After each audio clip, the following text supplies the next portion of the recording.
هلا بنات، شلونكم؟ شخباركم؟ ان شاء الله تكونون بألف خير. اليوم بنات رجعت لكم بفيديو جديد، فقبل ما نبدي بالفيديو حطوا لي لايك واشتراك وتفعيل جرس التنبيهات، وخلني نبدي بالفيديو. بسم الله. طبعا بنات هنا عندنا مشتريات بسيطة، واللي هي اول شي هذه تصير للأكواب، يعني كلش حلوة بنات. هذا يكون شكلها.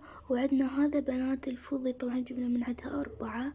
عندنا بنات هذا الفضي اللي يصير نقدر نحطه بالكاونتر، يعني حتى من يوقع شي بالكاونتر بهارات، فقبل نطلعه او نمسحه بمكانه، واللي هو اصح انه نطلعه ويعني نمسحه ننظفه ونرجع. فكلش حلو بنات، هماتين الكاونتر ما يتوسخ.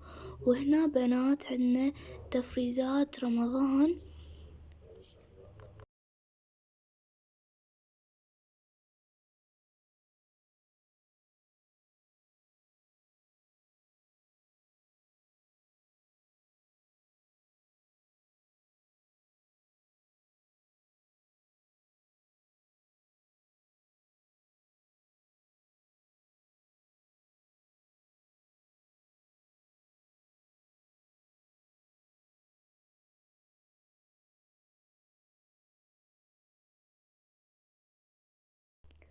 وهنا بنات صورت لكم النباتات او الزرع.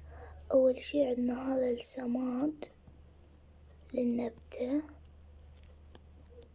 طبعا جبنا ورد جوري وياس وهماتين وهاي شغلات. هذا بنات ورد الجوري، هماتين جبنا صبار، وهذا الياس.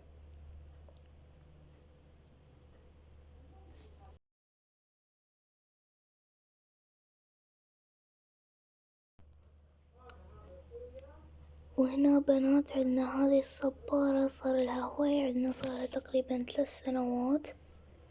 وجبنا وحدة جديدة هذه الكبيرة، وهذه همتين دمعة الطفل، همتين من زمان. هنا بنات صورت لكم كل النباتات مثل ما قلت لكم. زرعنا الصبار، وطبعا بنات الزرع بالبيت يعطي هيك، يعني يغير الأكسجين اللي بالبيت. ودائما من تضوجون تروحون يعني تقعدون بالحديقة وكذا، يعني تغيرون جو والنفسية تتغير.